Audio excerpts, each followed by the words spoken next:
Hello dear students, move on to the next question of chapter 1. Give difference between gravitational and electromagnetic force. Give the difference between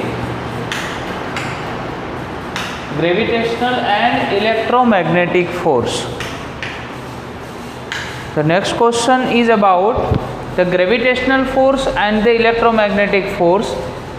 We have studied about gravitational force and the electromagnetic force. This force acts between two objects having mass. दो objects जिसमें मास होते हैं, एक का मास m1 होता है, दूसरे object का मास अगर m2 होता है तो उन दोनों के बीच में ऑलवेज ग्रेविटेशनल फोर्स बेटा अप्लाई होता है. इलेक्ट्रोमैग्नेटिक फोर्स कहाँ पे अप्लाई होता है? Acts between two charge particle. दो चार्ज पार्टिकल है तो उसके बीच में होता है. ठीक है, तो ये जो है टॉपिक हम चैप्टर नंबर 8 में पढ़ेंगे, gravitational force. And electromagnetic force में मैंने बोला था आपको कूलम्ब्स लॉ पढ़ेंगे, 12th साइंस चैप्टर नंबर 1 में पढ़ेंगे. ग्रेविटेशनल फोर्स जो है वो दो ऑब्जेक्ट के बीच में होता है जिसमें क्या कंपलसरी होना चाहिए? दोनों ऑब्जेक्ट का मास. इसमें दो चार्ज पार्टिकल है उसके बीच में ये फोर्स एक्ट होता है. क्लियर? चलो, ओनली अट्रैक्टिव टाइप फोर्स, क्योंकि इसमें रिपल्जन नहीं होता. दो ऑब्जेक्ट ऑलवेज अट्रैक्ट करते हैं एक दूसरे को. Can be attractive as well as repulsive. Can be attractive. Why? Because if you have the two charge plus Q and minus Q, तो यहाँ पे दोनों चार्ज पार्टिकल एक दूसरे से क्या करेंगे? अट्रैक्ट करेंगे. तो इसके बीच में जो फोर्स होगा वो अट्रैक्टिव होगा. अगर सिमिलर चार्जेस है, मतलब प्लस प्लस है या तो माइनस माइनस चार्ज है, तो उसमें कौन सा बेटा होगा? रिपल्सिव फोर्स होगा. आया समझ में? तो दूसरा डिफरेंस है. The third one is that it doesn't depends on the medium between objects.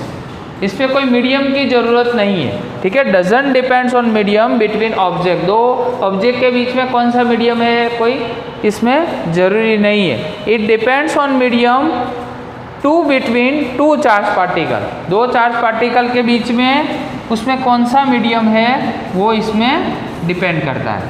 आया समझ में? इलेक्ट्रोमैग्नेटिक फोर्स में लास्ट वन कौन सा? It is weaker then the electromagnetic force. Electromagnetic force से बेटा क्या है? ये वीक है. और ये क्या है? इससे स्ट्रॉन्ग है. इलेक्ट्रोमैग्नेटिक फोर्स हमने लास्ट टाइम भी देखा था, it is stronger then the gravitational force. Gravitational force से क्या है बेटा? स्ट्रॉन्ग है. तो फिर से एक बार शॉर्ट में मैं आपको समझा देता हूँ. फर्स्ट में आपको याद रखना है मास. ठीक है, ग्रेविटेशनल फोर्स में तो इसमें याद रखना है चार्ज. इसमें क्या याद रखना है? फर्स्ट में बेटा क्या याद रखेंगे? सेकंड पॉइंट में क्या याद रखेंगे? अट्रैक्टिव. तो इसमें attractive as well as repulsive. The third one, इसमें depends on medium. It doesn't depends on medium. It is a weaker than electromagnetic force and it is stronger than gravitational force. आया समझ में? तो ये 4 point आपको अच्छे से ध्यान में रखने हैं. ठीक है, चलो नेक्स्ट क्वेश्चन के बारे में डिस्कस करते हैं. Explain in short about strong nuclear force. तो देखो ये फोर्स है वो, उसमें लास्ट टाइम हमने इलेक्ट्रोमैग्नेटिक फोर्स है उसके बारे में पढ़ा था. आज फिर से डिस्कस करेंगे स्ट्रॉन्ग न्यूक्लियर फोर्स.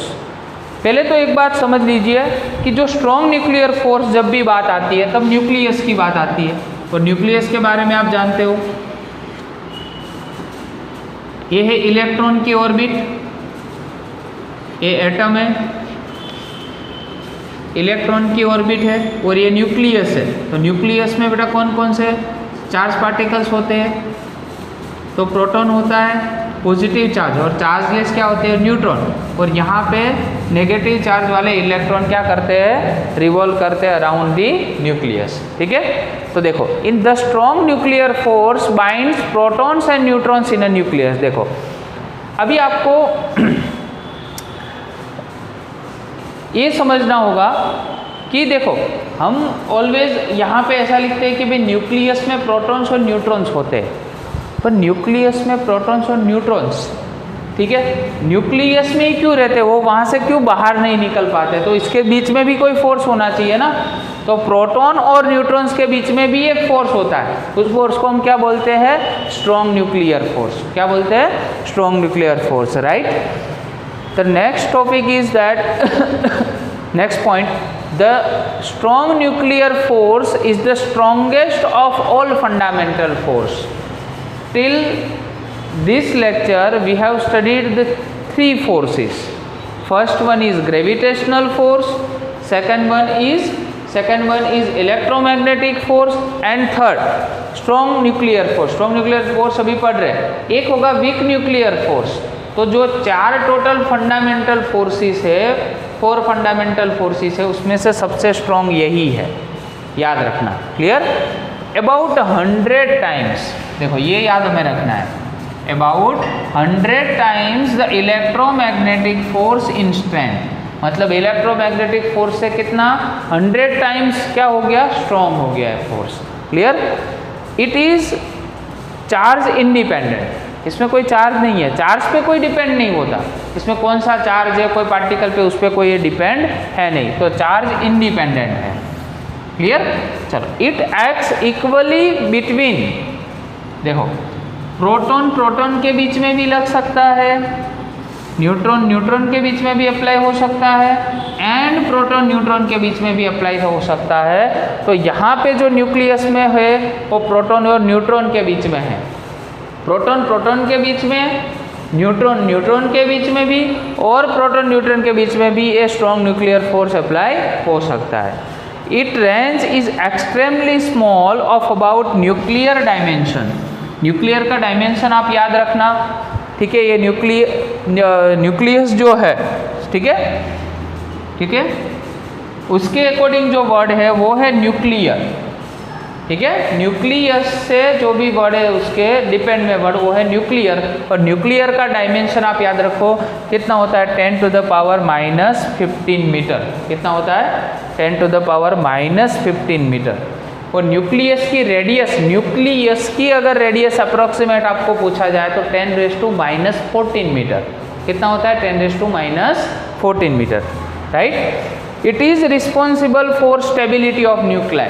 देखो यही फोर्स है जो न्यूक्लियाई की, जो न्यूक्लियस की जो स्टेबिलिटी है उसके लिए रिस्पॉन्सिबल है, ठीक है ना। इससे ही पूरा न्यूक्लियस है वो स्टेबल है, अदरवाइज वो अनस्टेबल हो जाता है, क्योंकि देखो यहाँ पे बाउंड कर रखा है इसने, इस फोर्स ने प्रोटॉन और न्यूट्रॉन को, इसलिए वो क्या है, स्टेबल है। Recent development have however indicated that the protons and neutrons are built out of still more elementary constituents called quarks। इसका मीनिंग ये है कि अभी रिसेंट डेवलपमेंट में, रिसेंट एनालिसिस में, रिसेंट रिसर्च में ये इंडिकेट किया गया है कि प्रोटॉन और न्यूट्रॉन भी कोई एक फंडामेंटल कॉन्स्टिट्यूएंट से बने हुए हैं, उसका नाम क्या है, क्वार्क्स।